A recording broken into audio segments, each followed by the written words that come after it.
The alarm buzzed at 0430 hours, but Claire Monroe was already awake. She'd been staring at the ceiling of her barracks room for the past hour, running through wind calculations and breathing techniques in her mind. Today was evaluation day. 3, her final chance. At 27, Claire was older than most recruits at Fort Braxton's Advanced Marksmanship School. While 18-year-olds fresh from basic training joked about their weekend plans, Claire quietly studied ballistics, charts by lamplight. Her hands, steady from 4 years as an EMT in Detroit's toughest neighborhoods, never trembled when lives hung in the balance. But apparently, that wasn't enough. "Monroe, you overthink everything," Sergeant Davis had told her after the second failed evaluation. His weathered face showed genuine concern, but his words cut deep. This isn't a medical emergency where you can take your time diagnosing. When that target pops up, you have 3 seconds. Bang. Next target. Bang. That's it. Claire understood the logic. She'd watched her classmates, kids like Tommy Rodriguez and Jake Williams, nail their evaluations with lightning-fast reflexes. They didn't hesitate. They didn't second-guess. They saw movement, acquired the target, and fired. Clean, simple, effective. But Claire's brain worked differently. Every time she looked through that scope, she saw more than just a target. She saw wind patterns, civilian areas beyond the target zone, potential ricochets. Her EMT training had wired her to consider every variable, every possible outcome. Save who you can, harm no one else. That was her creed. The mess hall buzzed with nervous energy as the final evaluation candidates picked at their breakfast. 23 students had started the program 8 weeks ago. Only 12 remained, and today would determine who earned their sniper qualification. "You got this." "Monroe," whispered Jessica Park, the only other woman in the program. Jessica had already passed her evaluation, but she'd stayed to watch the final group. "Just trust your instincts." Claire nodded, forcing a smile, but doubt gnawed at her stomach. Her instincts were the problem. While other students saw targets, she saw scenarios. While they calculated quick shots, she calculated consequences. Instructor Williams called the group to attention. A tall, lean man with silver hair and crow's feet from years of squinting through scopes. He commanded respect through competence rather than volume. "Today's evaluation simulates urban combat scenarios," he announced. "Multiple targets at varying distances. Some hostile, some civilian. You'll have exactly 45 seconds to engage all hostile targets while avoiding civilian casualties. Miss a hostile target, you fail. Hit a civilian target, you fail.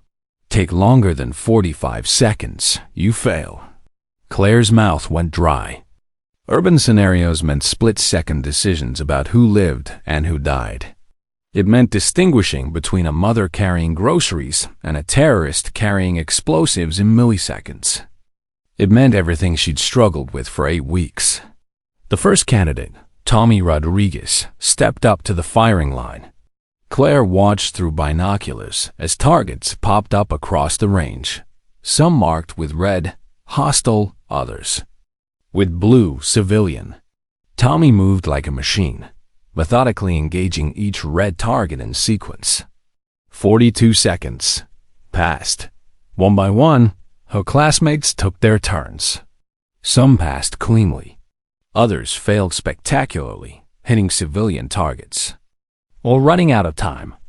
The pile of failed candidates grew larger. "Monroe, you're up."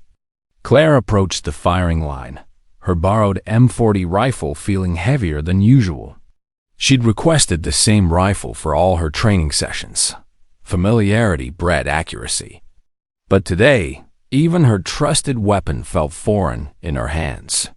She settled into position, adjusting her scope and checking her breathing.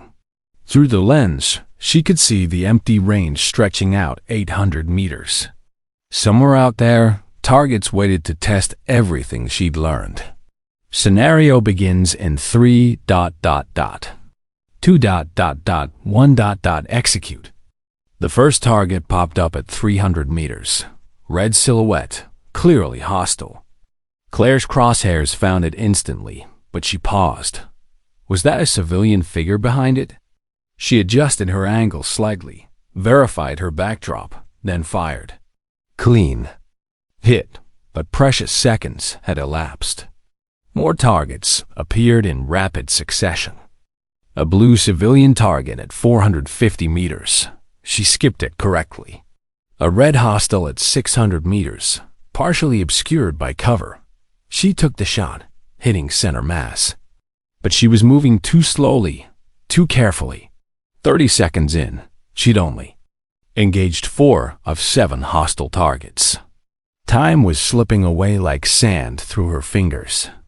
Her careful, methodical approach, the same approach that had saved countless lives in ambulances, was failing her here. A complex scenario materialized at 700 meters. 2 targets, 1 red, 1 blue, standing close together. In real life, this would be a terrorist holding a civilian as a human shield. The shot required perfect precision to neutralize the threat without harming the innocent. Claire studied the angle, calculated the risk, verified her sight picture.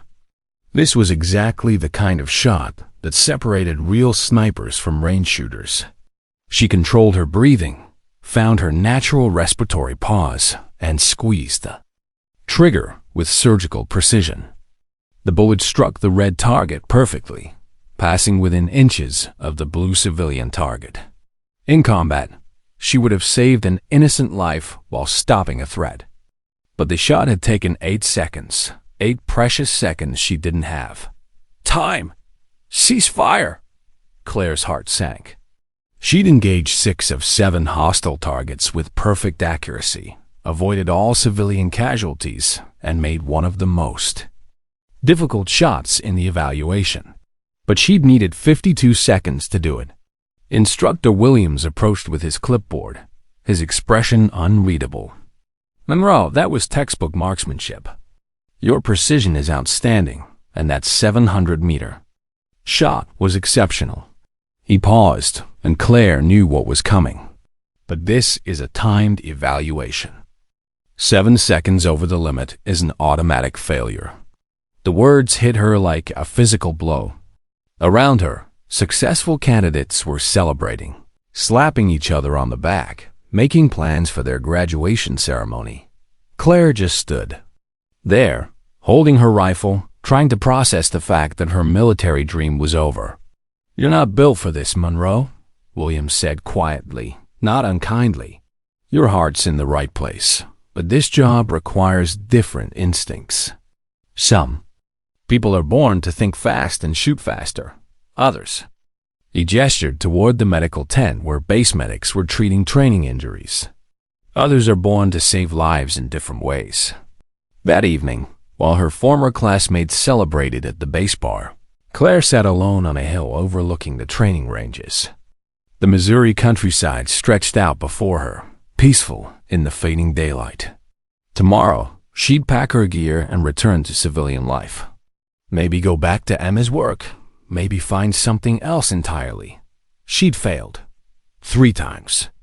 Each failure stinging more than the last, each one confirming what everyone seemed to know. Claire Monroe was too careful, too thoughtful, too slow for the split-second world of military sniping. But as she sat there watching the sun set over the ranges where she'd spent 2 months learning to kill precisely, Claire had no idea that within hours, her supposed weakness would become her greatest strength. That her careful, methodical nature, the very trait that had failed her in training, would save a life in the darkness ahead. Sometimes, the people they count out are exactly the ones the world needs most. The rejection stung worse the next morning. Claire woke before dawn, muscle memory from 8 weeks of military routine, only to remember she had nowhere to go. Her classmates were preparing for graduation ceremonies while she packed her duffel bag in the dim barracks room. Monroe? Jessica Parks stood in the doorway, still in her PT uniform from morning run. Heard about yesterday. That's rough. Claire forced a smile, folding her civilian clothes with military precision. It happens. Not everyone's cut out for this. That's bullshit and you know it. Jessica stepped inside, lowering her voice. I watched your evaluation through the spotting scope. That 700-meter shot? I've seen career snipers miss that shot. In perfect conditions. You made it look easy. Doesn't matter if I can't do it fast enough. Claire zipped her bag closed with more force than necessary. Speed kills in combat. I get that. Jessica sat on the edge of the bed. You know what killed more people in Afghanistan than enemy snipers? Friendly fire. Guys shooting too fast, not checking their targets, not thinking through the consequences. She paused. Maybe the problem isn't that you're too slow. Maybe the problem is everyone else is too fast. Before Claire could respond, Sergeant Davis appeared in the doorway. His expression was harder than usual, lacking the paternal concern he'd shown during training. Monroe, Colonel wants to see you in his office. Now. The walk across base felt like a death march. Other soldiers went about their morning routines, but Claire felt their eyes on her. Word traveled fast in military communities. By now, everyone knew about the EMT who couldn't cut it as a sniper. Colonel Patterson's office was spartanly decorated. Just an American flag, his commendations, and a photo of him with his sniper team in Iraq. He was reviewing paperwork when Claire entered and saluted. At ease, Monroe. Sit down. His voice carried the authority of 30 years in uniform. I've been reviewing your training records. Interesting reading. Claire remained silent, unsure where this was heading. The best marksmanship scores in your class. Highest academic marks in ballistics and fieldcraft. Perfect safety record. He looked up from the file. Yet you failed evaluation 3 times. Explain that to me. Sir, I struggled with time management under pressure. My decision-making process was too slow for combat scenarios. Your decision-making process. Patterson leaned back in his chair. Tell me about your EMT experience. 4 years with Detroit Metro and, sir, trauma response, critical care transport, emergency medical decisions. Ever lose a patient because you made a decision too quickly? The question caught Claire off. Guard. Yes, sir. Early in my career. Assumed a patient was stable, didn't run full diagnostics. He crashed en route to the hospital. Could have been prevented if I'd taken more time to assess properly. Patterson nodded. And how did that experience change your approach? I learned to be thorough, sir. To consider all variables before acting. Better to take 30 extra seconds and save a life than rush and lose one. Exactly. Patterson closed her file. Monroe, your instructors say you think too much. But thinking too much kept people alive in your previous job. The question is, does that thinking make you a better soldier or a worse one? Claire sensed. This was more than a rhetorical question. I believe it makes me more effective, sir. But perhaps not in the role I was training for. Perhaps not. Patterson stood and walked to his window, looking out at the training ranges. Monroe, I'm reassigning you. Claire's heart sank. Reassignment usually meant administrative duties or being shuffled to a non-combat role until her service obligation ended. Sir, we have a position opening up. Civilian protection detail. Requires someone who can think under pressure, make ethical decisions about use of force, and maintain precision under stress. He turned back to her. Interested? Claire blinked. This wasn't what she'd expected. What kind of civilian protection? Sir, classified for now. What I can tell you is that it requires all the skills you've demonstrated. Marksmanship, medical knowledge, sound judgment. But in situations where taking time to make the right decision is more valuable than making fast decisions. Sir, with respect, I failed sniper school. Why would you trust me with civilian protection? Patterson smiled for the first time since she'd entered.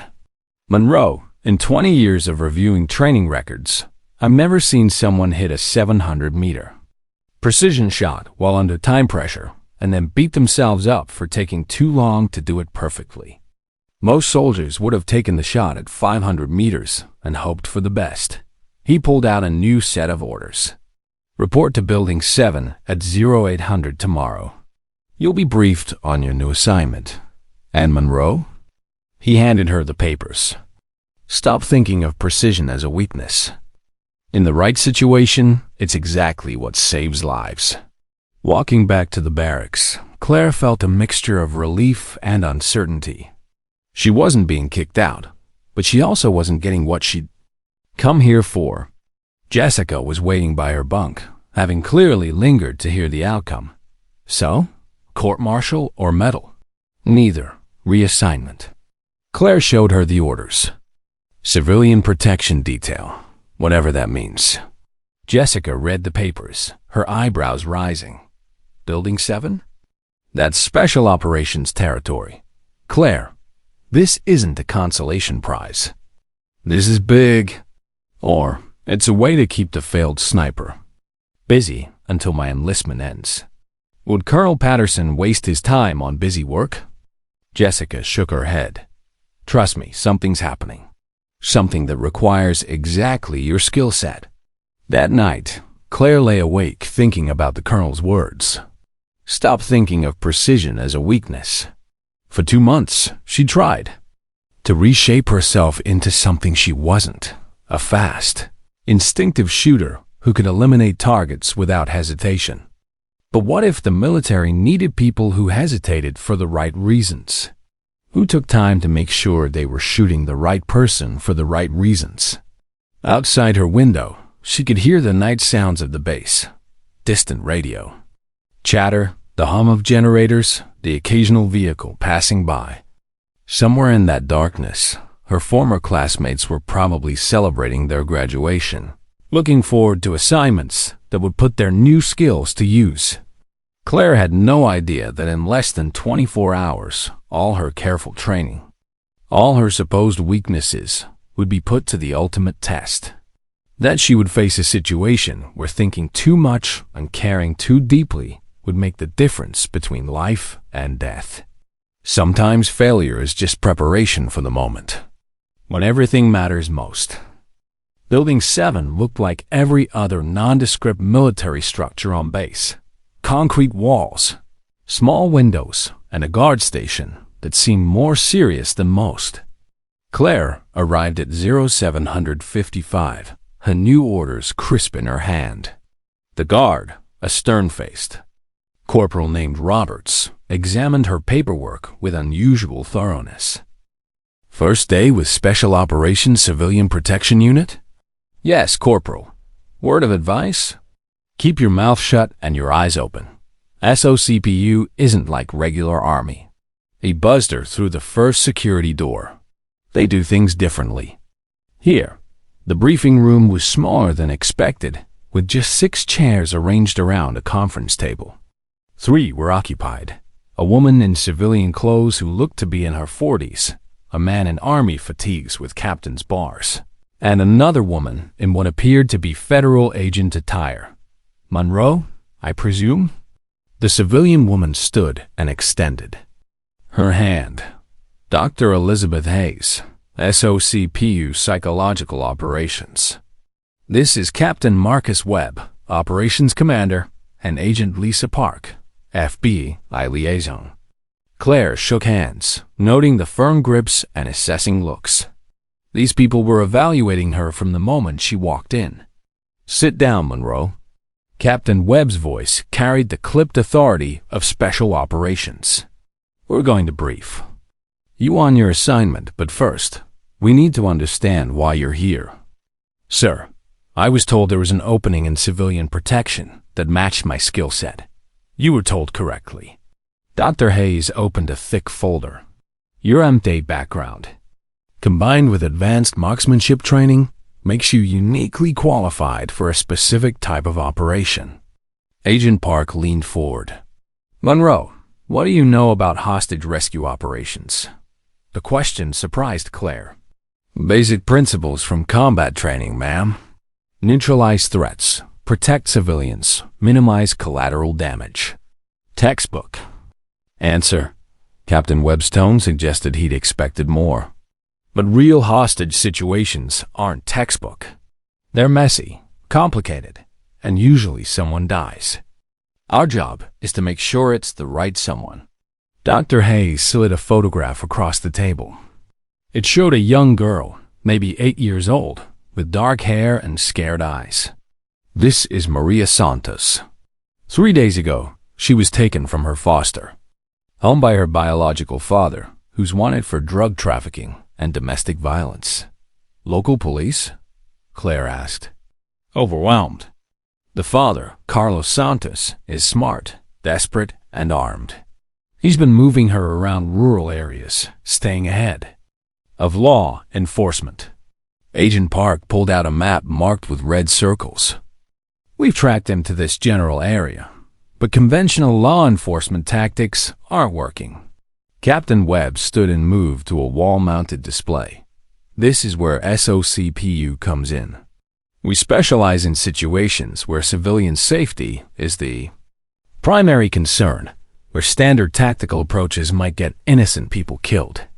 Sir, I understand the mission, but I'm not sure how I fit in. I failed sniper school.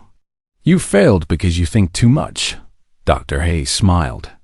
In most military situations, that's a liability.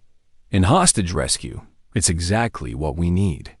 The briefing continued for 2 hours.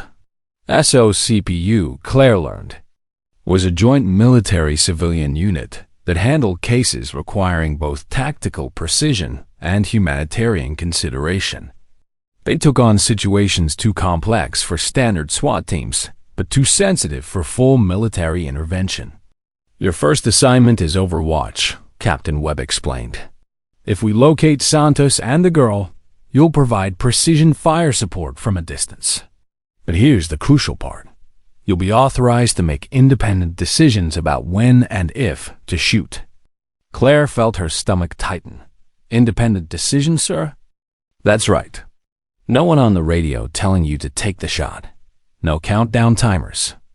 Just you, your training, and your judgment about whether deadly force is necessary to protect an innocent life. Agent Park added, your M training means you understand triage, making life and death decisions under pressure. Your sniper training means you can act on those decisions with precision. Together, those skills make you valuable to us. The briefing ended with a stack of case files and a new equipment assignment. Claire would be working with a customized M40 rifle equipped with advanced optics and communication gear. More importantly, she'd be working alone, positioned where she could observe and react to developing situations. Walking back to her quarters, Claire felt overwhelmed. 3 days ago, she'd been a failed sniper candidate packing to go home. Now, she was being trusted with life and death decisions in active operations. Jessica found her in the mess hall that evening, staring at her untouched dinner. You look like someone who just got handed a live grenade. Close. Claire pushed her food around her plate. SOCPU, hostage rescue. They want me to make shooting decisions on my own. Jessica whistled softly. That's huge, Claire. They don't trust just anyone with that kind of authority. What if I mess it up? What if I hesitate when I should shoot or shoot when I should wait? Claire set down her fork. In EMT work, if you make a mistake, you lose a patient. Here, if I make a mistake, I might lose an innocent kid. Hey, Jessica's voice became serious. Remember what you told me about Detroit? About the decision that changed how you approached your job? Claire nodded. You said you learned to be thorough, to consider all variables. That experience made you better at saving lives. Jessica leaned forward. Maybe this is the same thing. Maybe your failures in sniper school weren't really failures. Maybe they were just preparation for something more important.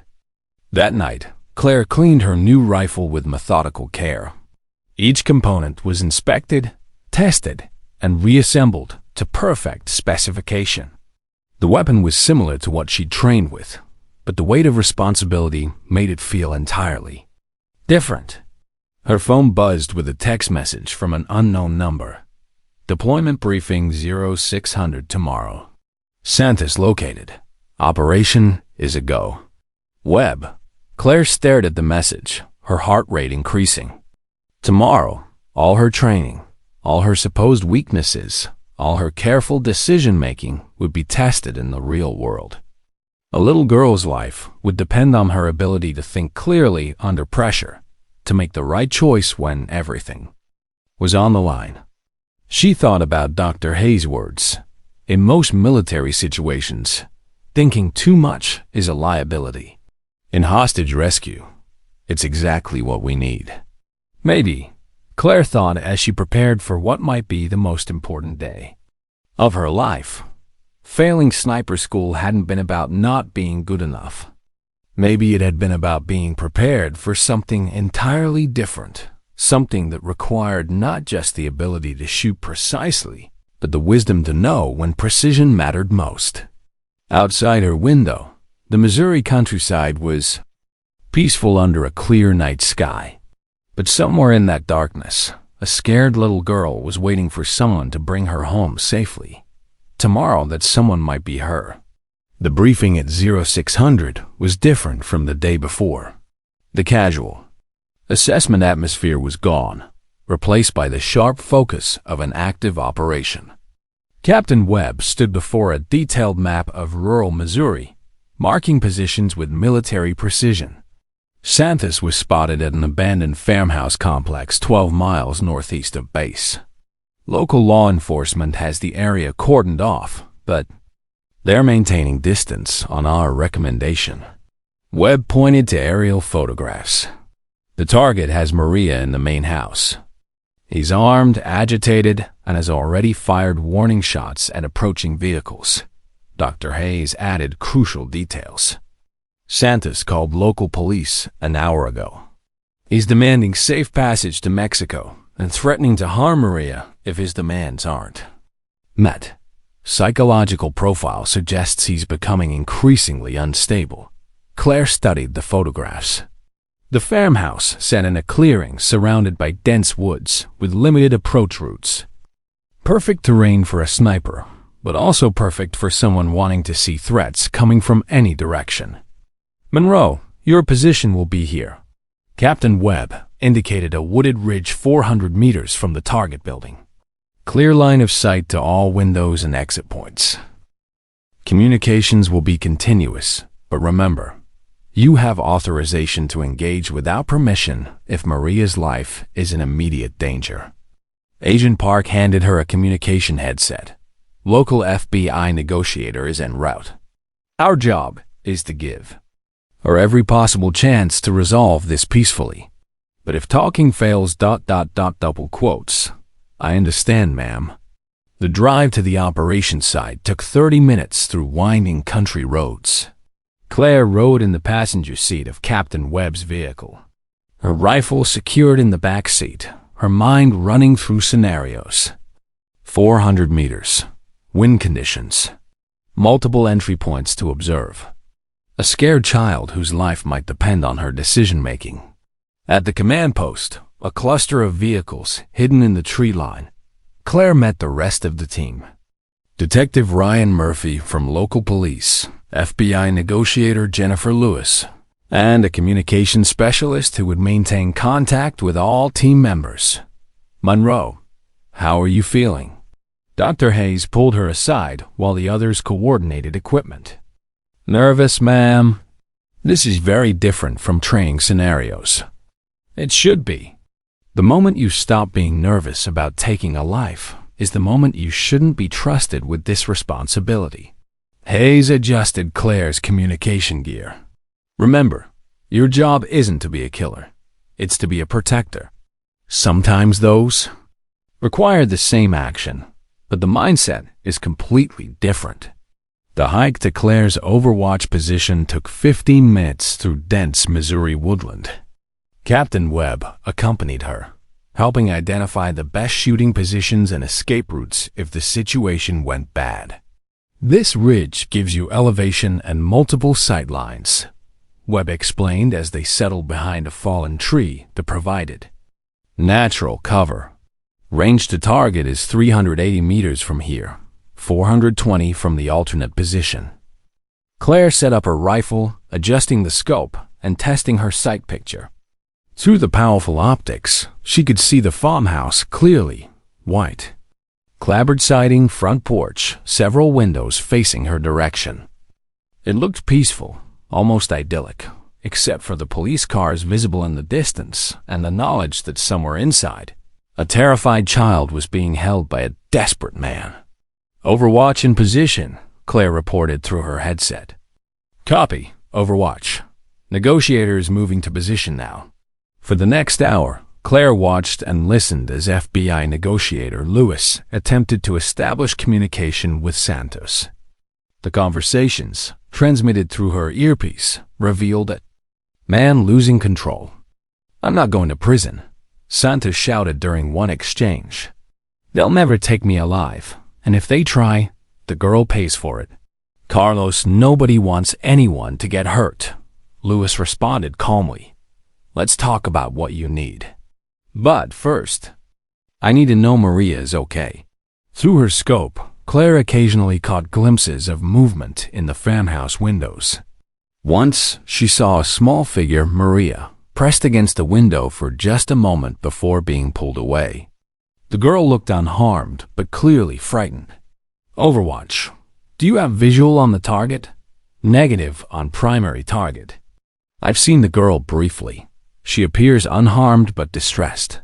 The negotiation continued, growing more tense as Santos became increasingly agitated. He demanded a helicopter, safe passage, and guarantees that were impossible to provide. With each denied request, his voice became more erratic, more dangerous. Then Claire heard something that made her blood run cold. I'm done talking, Santos screamed.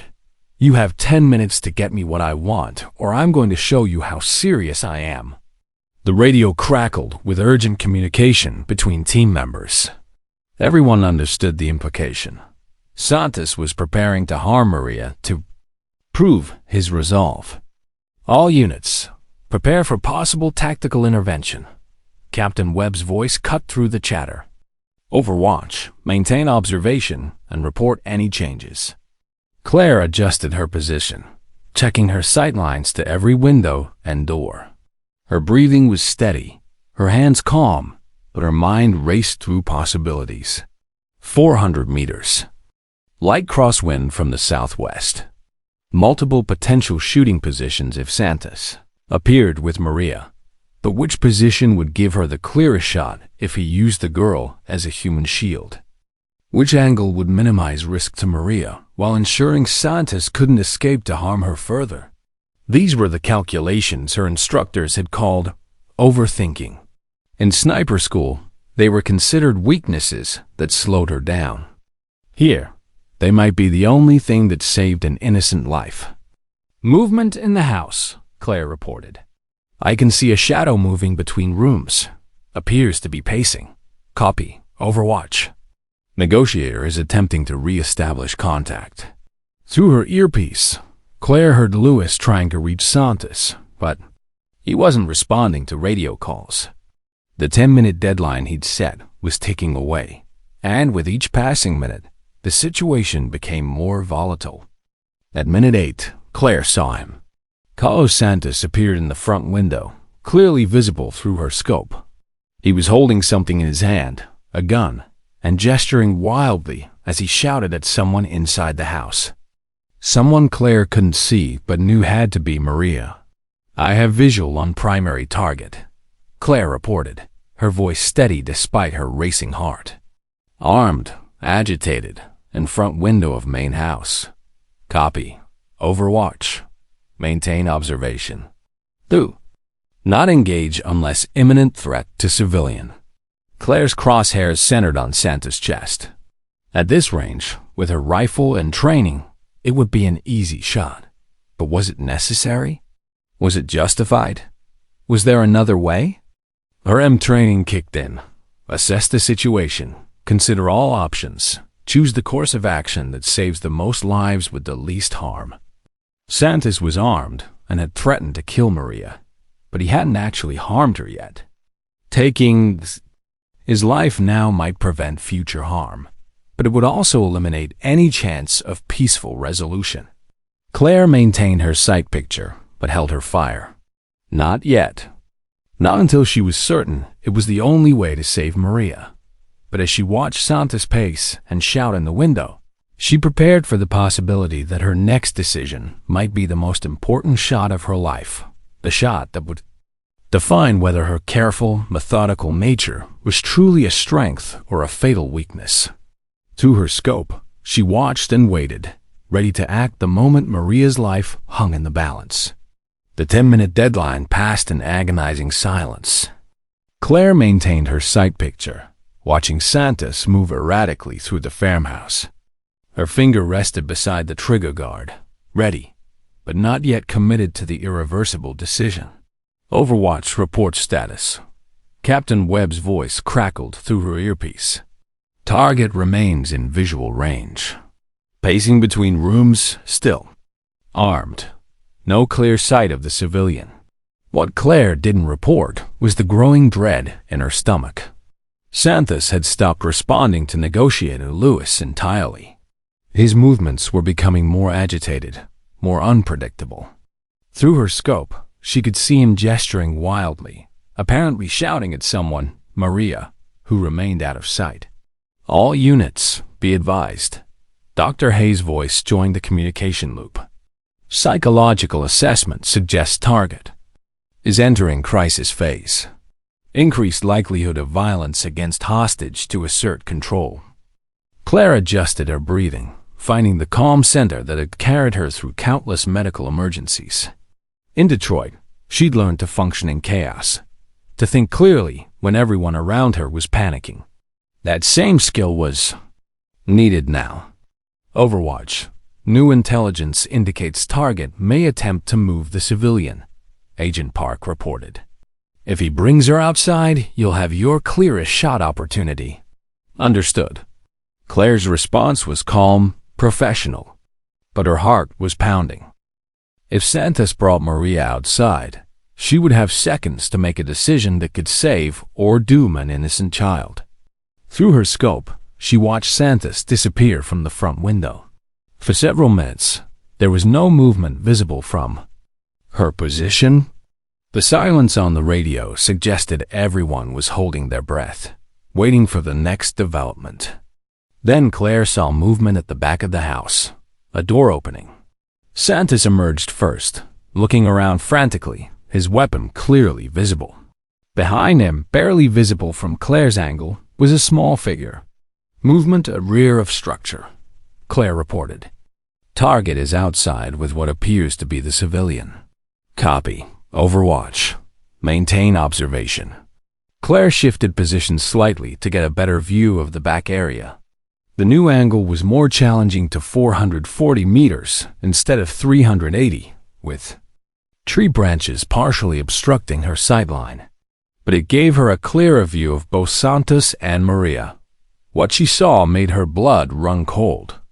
Santos was dragging Maria toward a car parked behind the house, an old sedan that hadn't been visible in the initial reconnaissance photos. If he got her into that vehicle, the situation would become infinitely more complicated.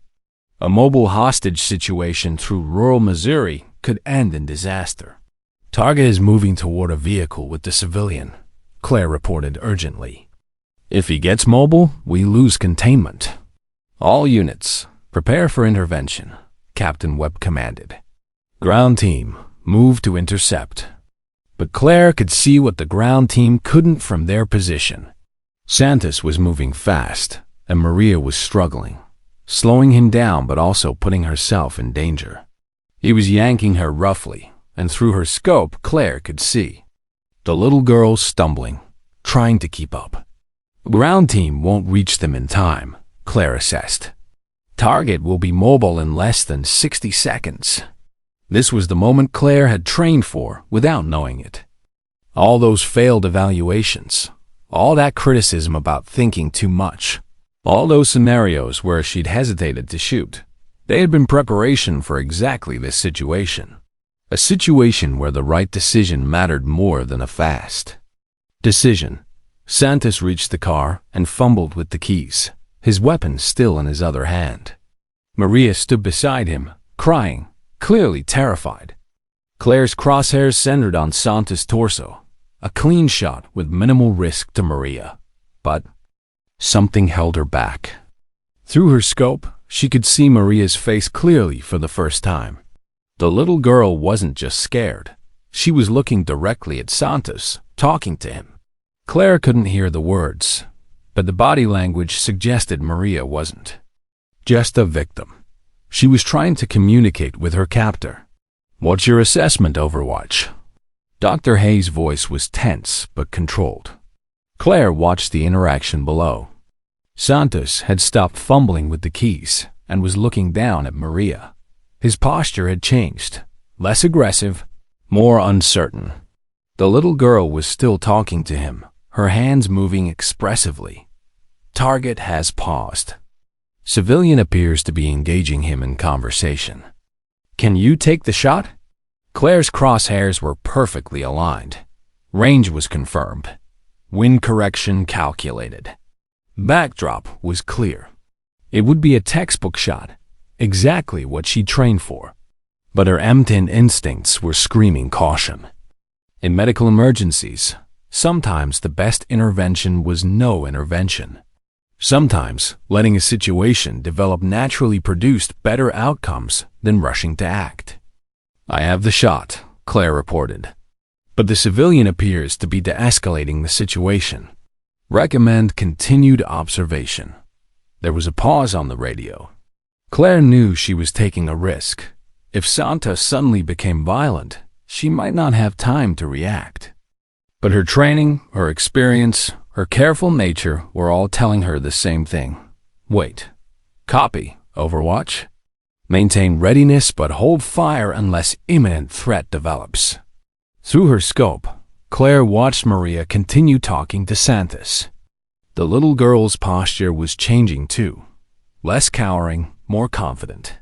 Whatever she was saying was having an effect. Santos lowered his weapon slightly. His grip on Maria's arm loosened. He was listening to her, really listening. "Target's weapon is lowered," Claire reported.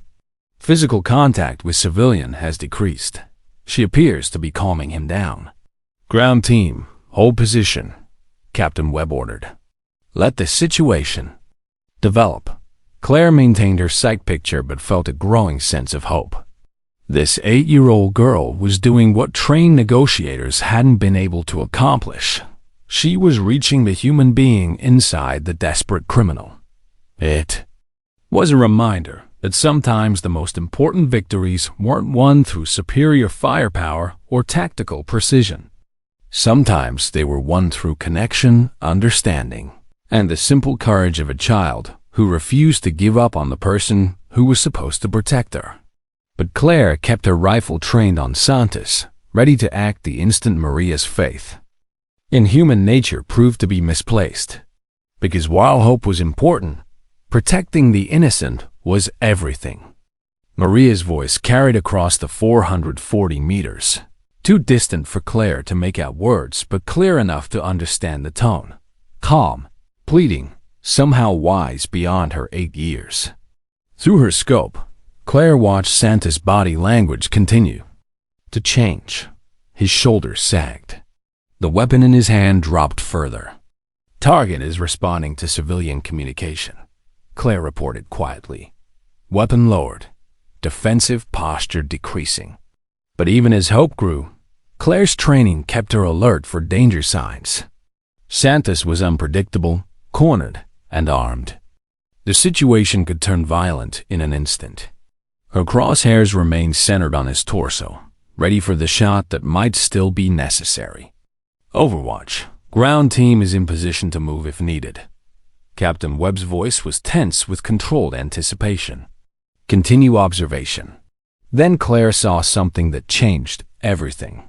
Santos suddenly straightened, his head turning toward the tree line where the ground team was positioned. Someone had made noise. A snapped branch, rustled leaves, something that alerted him to the approaching officers. "He spotted the ground team," Claire reported urgently. "Target is alert. Weapon coming up." The peaceful moment shattered. Instantly, Santos grabbed Maria roughly, pulling her against him as a human shield while raising his pistol toward the approaching officers. The little girl's calm composure broke, and she began crying again. "Shots fired!" The radio erupted with urgent communication as Santos fired warning shots toward the tree line. Ground team taking cover. Claire's sight picture now showed exactly what she'd feared most: a desperate man using an innocent child as protection while threatening others. Santos held Maria tightly against his chest, his weapon sweeping back and forth as he searched for targets. "Overwatch, do you have a clean shot?" Captain Webb's voice was strained. Claire studied the scene through her scope. Santos was using Maria effectively as a shield, keeping her body between himself and the most likely approach routes. But his positioning wasn't perfect. There were angles, brief moments when parts of his body were exposed. Partial exposure available, but high risk to civilian, Claire assessed. Target is maintaining human shield positioning. What happened next tested every aspect of Claire's training and judgment. Santos began moving again, dragging Maria toward the car while keeping her as protection. But Maria, despite her fear, was still trying to reach him. Claire could see the little girl looking up at Santos, still talking, still trying to connect. And it was working. Santos' movements became less frantic. His grip on Maria loosened slightly. The weapon, while still in his hand, wasn't actively threatening anyone. He was listening to whatever Maria was saying, even as he continued toward the car. "Target appears conflicted," Claire reported. "Civilian is still attempting communication. He's responding but still moving toward vehicle." This was the nightmare scenario Claire had read about in tactical manuals. A situation where lethal force might be justified, but might also destroy the very outcome everyone wanted. If she took the shot now, she would eliminate the threat to Maria and the ground team. But she would also eliminate any chance that Maria's words might save both their lives. "Overwatch, your assessment for engagement?" Claire's mind raced through the variables. Santos was armed and had threatened violence. He was using a child as a human shield. He had fired at law enforcement officers. By any tactical standard, he was a legitimate target. But he was also responding to Maria's attempts at communication. He wasn't actively threatening her. And most importantly, Claire could see something in his posture that suggested he was struggling with his own actions. "I have intermittent shot opportunities," Claire reported. "But target is not actively threatening the civilian at this moment. Recommend continued observation unless situation escalates. Copy, Overwatch. Ground team will maintain position." Claire watched through her scope as Santos reached the car. He fumbled with the keys again, but this time his movements were different. Less frantic, more hesitant. Maria continued talking to him, and whatever she was saying was clearly having an impact. Then Santos did something unexpected. He stopped trying to open the car door. He turned to face Maria fully, kneeling down to her eye level. His weapon was still in his hand, but it was pointed at the ground. For the first time since the crisis began, he was really looking at his daughter, really listening to her. "Target has ceased movement toward vehicle," Claire reported. "He's engaging with the civilian. Weapon is lowered." Through her scope, Claire could see tears on Santos' face. Maria had reached out and taken his free hand, still talking, still trying to save them both from the tragedy that seemed inevitable. "Ground team, prepare for possible surrender," Captain Webb ordered. but maintain caution. Claire kept her rifle trained on Santos, but she found herself hoping she wouldn't need to use it.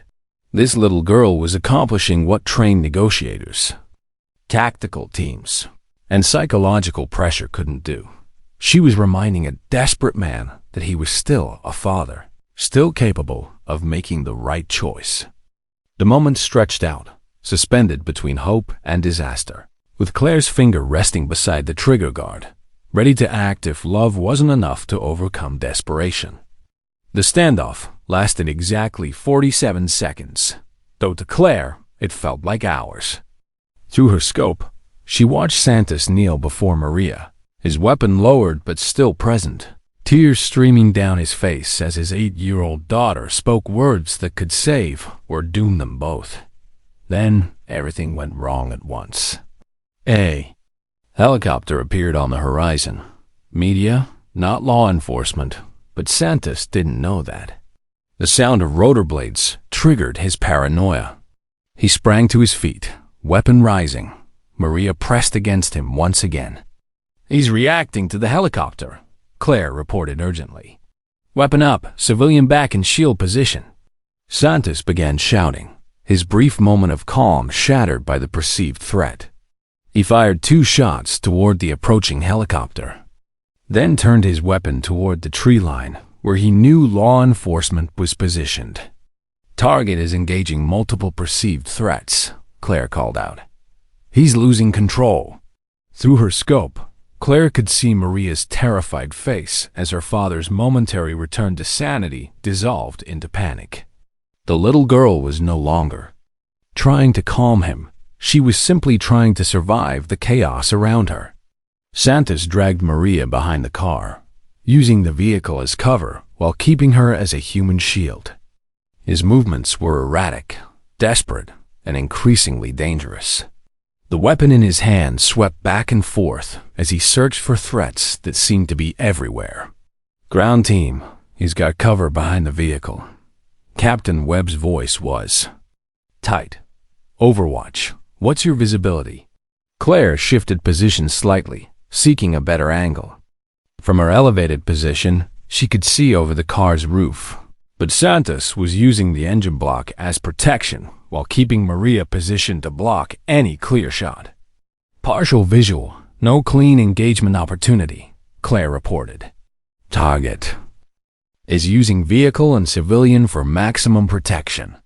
The situation was deteriorating rapidly. Santos fired more shots, some toward the helicopter, others in the general direction of the ground team.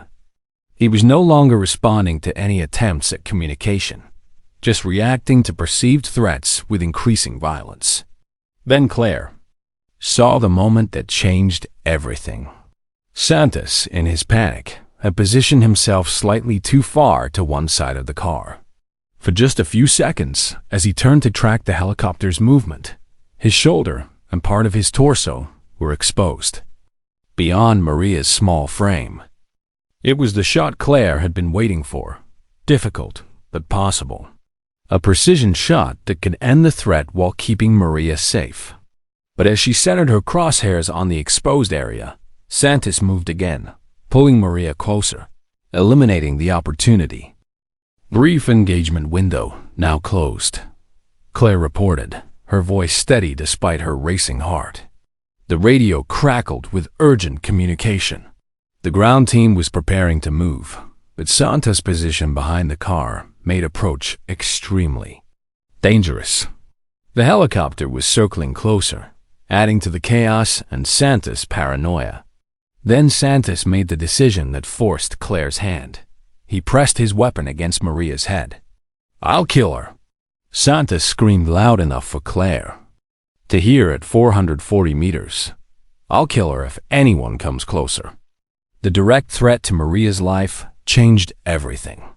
Through her scope, Claire could see the terror in the little girl's eyes, could see Santos' finger moving toward the trigger of the weapon pressed against his daughter's skull.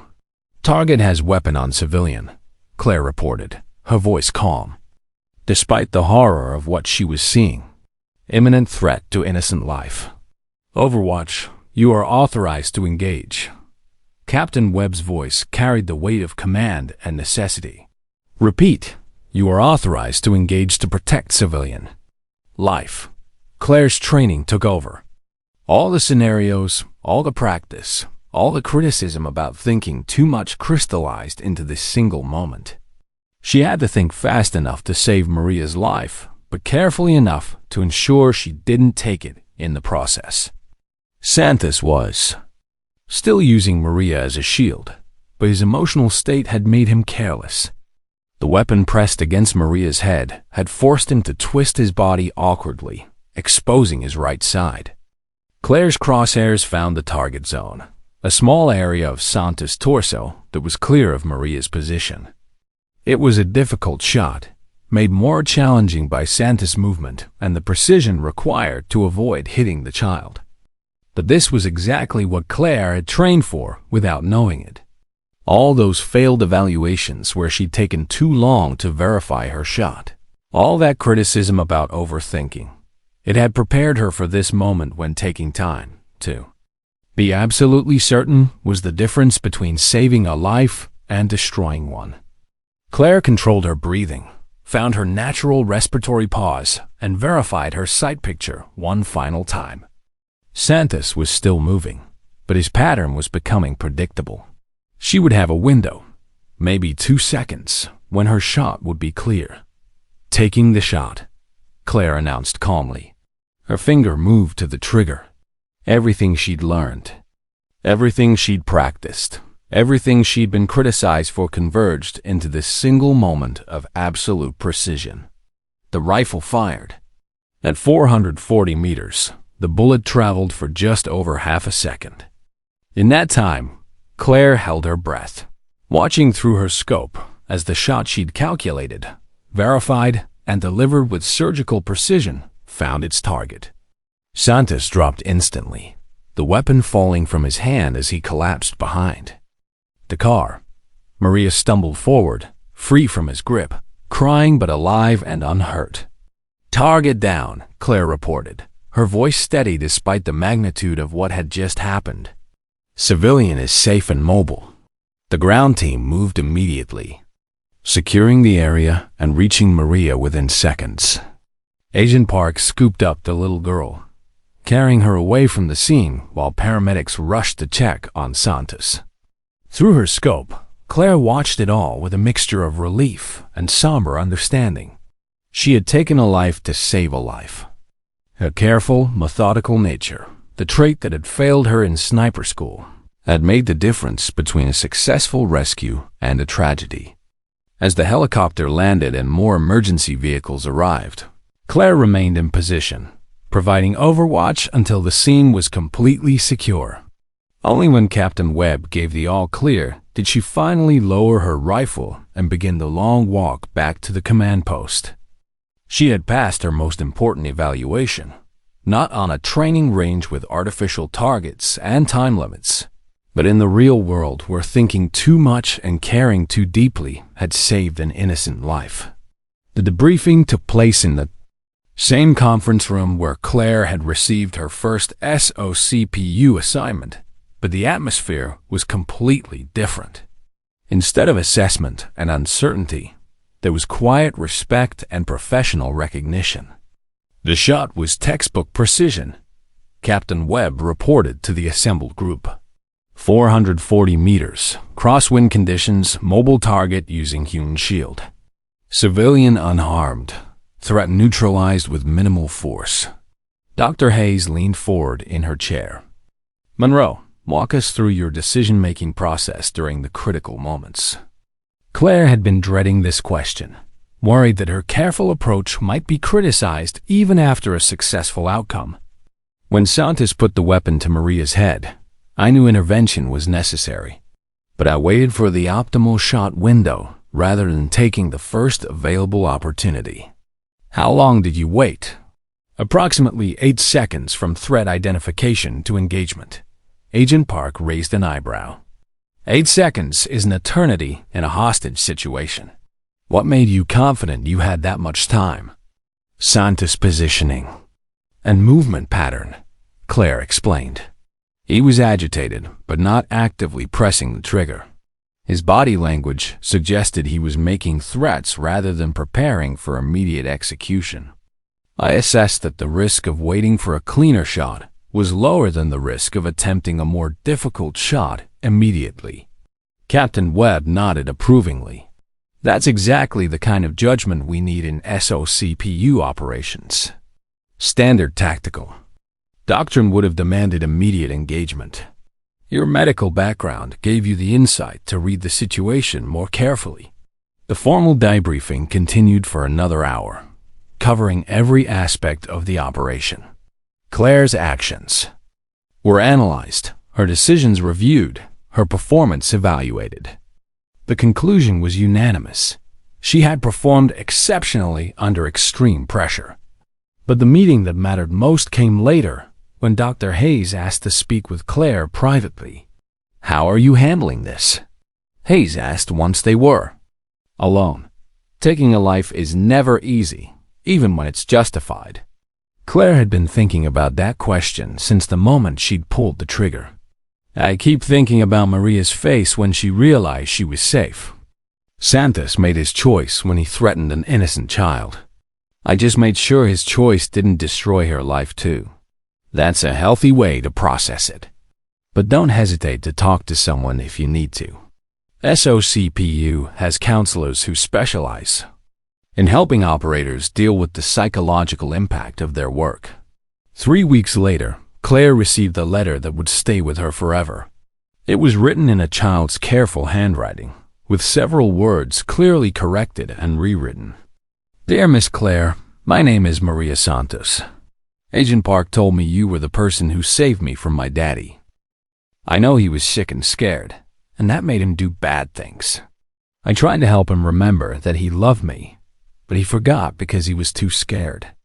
I'm not mad at you for what you had to do. My new foster family says sometimes good people have to do hard things to protect other people.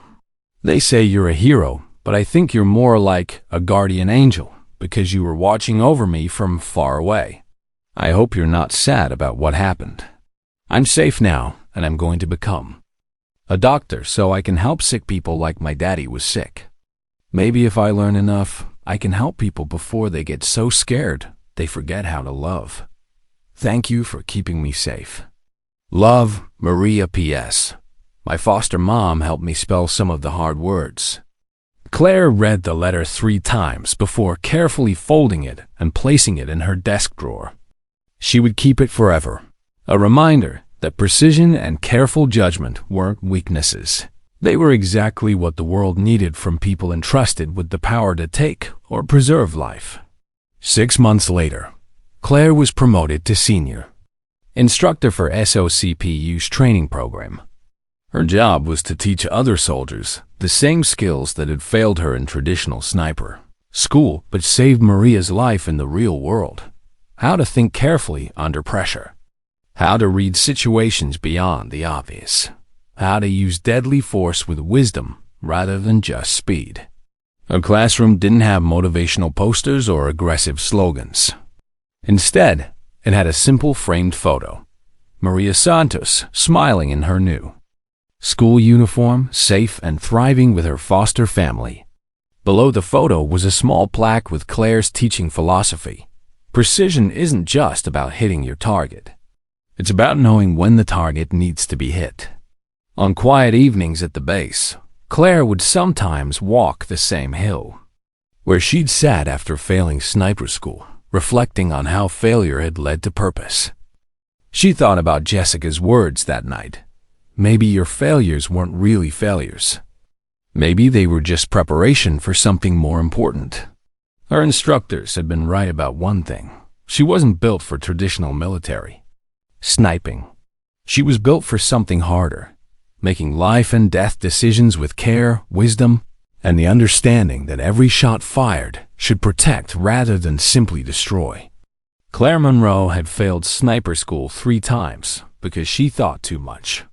But that same careful thinking had saved a little girl's life and taught the military a valuable lesson about the difference between being a weapon and being a protector. Sometimes the people they count out are exactly the ones the world needs most. Sometimes failure is just preparation for the moment when everything matters most.